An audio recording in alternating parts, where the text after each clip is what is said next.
Before I share with you the remarks I have prepared for you this morning, Bishop Vedder has asked that the following announcement be read at all of the Masses.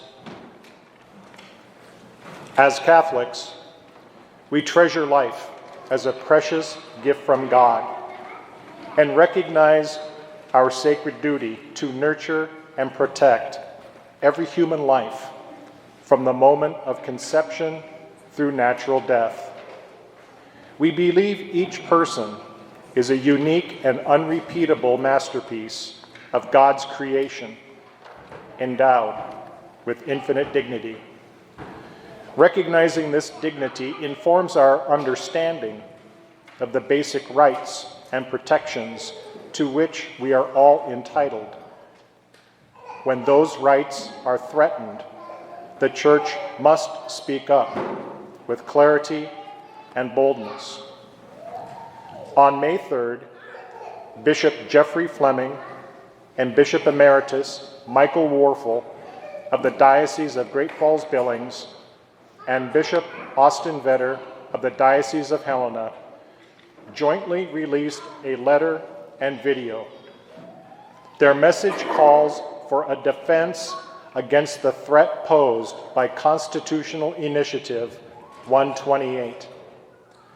CI 128 uses ambiguous language to appear benign, when in fact it seeks to abolish the limited abortion regulations currently in place and open the door to a host of practices that violate fundamental rights to life and dignity. Our bishops implore Catholics and people of goodwill to decline signing the petition that seeks to place C1 128 on the November ballot, and to take steps to share with our family and friends what is at stake for our state. Through the ministry of the Montana Catholic Conference, the bishops of Montana have a long history of speaking out on issues, especially as a voice for those most vulnerable and those who cannot speak for themselves.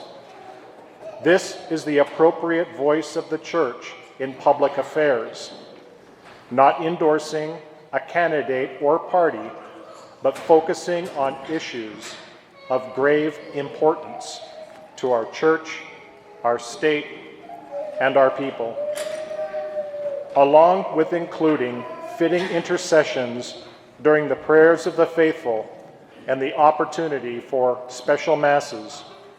Our bishops have requested that, following Mass in every parish, we intercede for this effort by praying one Our Father, one Hail Mary, and one Glory Be.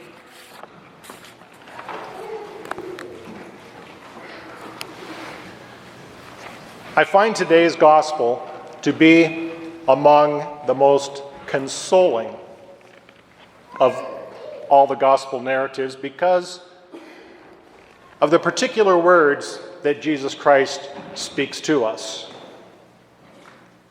I have called you friends. A slave doesn't know what his master is about, but I have revealed to you everything that the Father has told me. Therefore, I call you friends. Do as I command. Love one another. A couple weeks ago, I spoke about the cardinal virtue of fortitude and its companion virtues of courage and bravery. That with the grace of God, fortitude is the virtue that helps us to overcome obstacles in order to arrive at the difficult good. And so, to give an example of what that looks like, the good that Jesus Christ wanted to achieve was our salvation. But in order to reach that objective, he had to pass through a very, very difficult trial. And so we find him in the garden the night before he died, praying for the fortitude to endure his passion and death in order to achieve the great good of our salvation and our rebirth by his own resurrection from the dead. Now, as you already know, every vice contradicts the good virtues.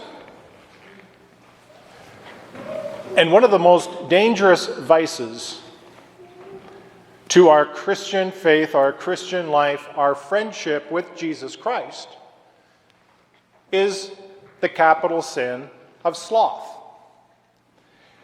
And sloth is one of the most misunderstood of all the sins, of all the vices, because of our preference for easy definitions, so we can wrap our mind around abstract concepts. We just say that, well, sloth is laziness. Sloth is laziness. Not exactly. Not exactly.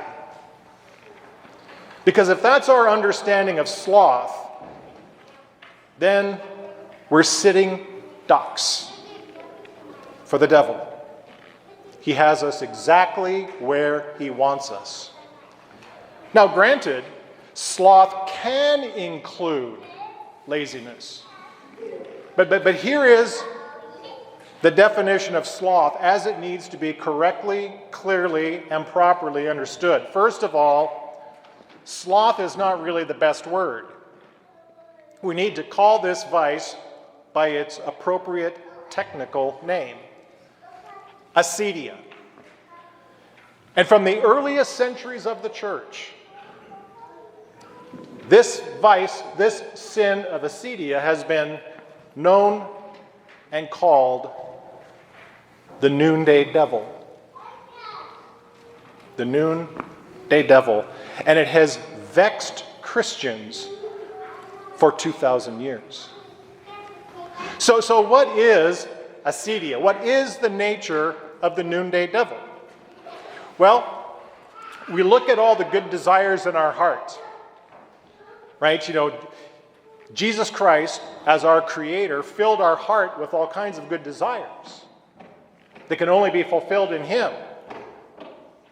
But just as He looked as the cross as being the means of our salvation and the great good that He had to overcome in order to win us to Himself, so we too look at the great good of our salvation and all the little intermediate steps.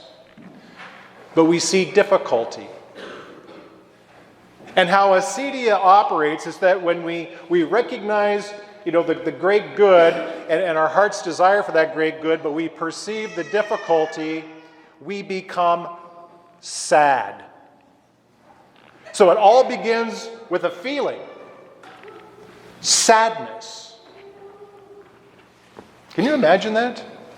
Sad at the prospect of living in eternity, in the heaven of God, seeing Him face to face for all eternity, and that you wouldn't do anything and everything to make sure that happened? But instead of seeing the path ahead, you're sad. And what does the sadness produce? And this is key. This is key. Resisting the demands of love. That's the very essence of the vice and the sin of acedia. Resisting the demands of love. It all begins with sadness, with a difficult good, but then it ends with our resisting the demands of love. And so now I think you can understand why this is clearly one of the most deadly of all the sins and vices, because it can completely destroy our Christian faith and life. And so then the task lays before us to look at those things, to examine our heart. What are those good things, those desires that God has placed in my heart that can only be fulfilled in Him? But when I perceive the difficulty, I become saddened. And in my sadness, I resist the demands of love. And so never reach happiness in this life and the joys of our supernatural destiny in heaven. Well, what does this all have to do with anything? Being an exceptionally intelligent congregation, as I have come to know over the years, I know you will put all the pieces together in your own time of prayer and reflection. But I think it's important to cover this one sin, this one vice. Considering what we mark today as, the beginning of a Catholic campaign in our state to defeat CI 128. Because see, when Jesus Christ said He called us His friends because He has revealed to us everything He has learned from the Father, what does that include? What does that include? Marriage between one man, one woman. The nature and purpose of procreation and its proper use. The education of children and our care for them.